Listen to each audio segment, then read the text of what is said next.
Hello, Africa. My name is Phill Mazorodze. I am from Zimbabwe. I want to discuss how the religion has betrayed us as a continent. We Africans, we had our own African religion that we believed in, and we were so much abiding to it, and it was giving us results.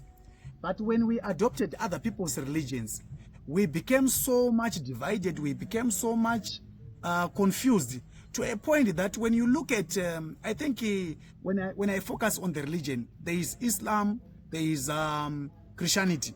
But I believe Islam is one of the most united religions that I have ever witnessed. Because if you go to Nigeria, Islam is the same. If you go to America, Islam is the same. If you go to Iraq, if you go to many parts of the world, Islam is the same. But when it comes to Christianity, it teaches us more of division. Because when you look at Catholics, they view their own, the Bible their own way. The SDS, Seventh-day Adventists, they view Bible their own way. Everyone in Catholicism or in Adventism believes that what they are doing is perfect, that is more godly than others. Some people in Christianity are regarding others as Satanists. That is more of a spirit that we have created that divides us more than uniting us. Now, we have this another advent again of what we call the ministries of the prophets that we are getting across Africa. We have heard a lot of scandals coming from the prophets of God. We don't know who is sending them, be it God or whoever is sending them, whichever the spirit that is sending them. But what is it doing to us? It is destroying us in a way that we are developing a culture where we run away from the biblical teachings that tells us that in Eden we were told to work hard, sweat, to earn. Now we are being told that if it's everything can happen because of a miracle. That is now moving more towards anti-God. Because God, even Jesus himself, was not performing miracles every day. You would hear that he did a miracle there, he did a miracle there, he did another miracle there. It means it was possible to count the miracles. But on daily basis, Africans, we are getting to be told that if you do this and this, God will do a miracle. We are moving more and more to become anti-God because we are expecting miracles where we are supposed to sweat to earn.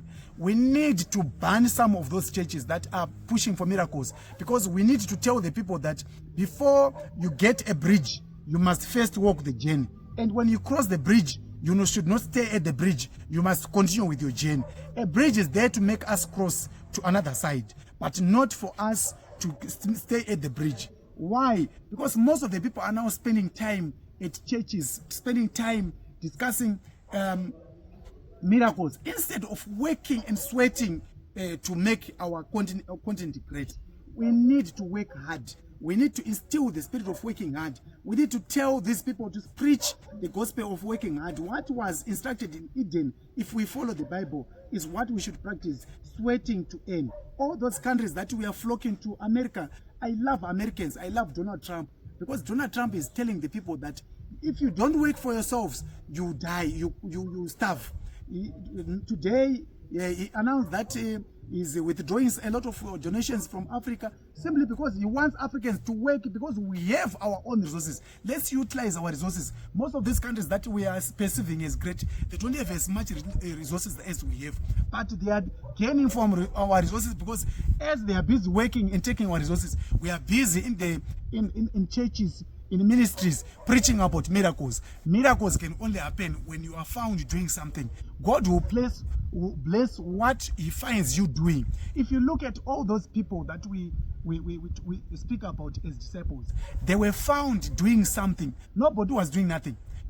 100% of them, they were found. Some were fishermen, some were tax collectors, some were administrators. Why? Because that was a calling. Most of the people that we are saying they are callings, they're calling, they are prophets, they are what ministers, they have never been doing anything with their own lives. They are only coming out today to say, I had a calling. You were called doing what?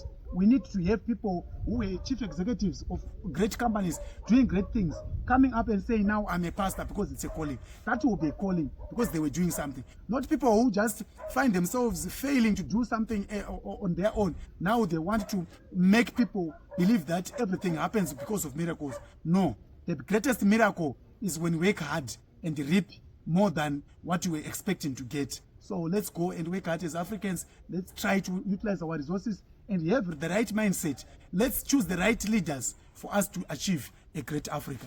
Thank you.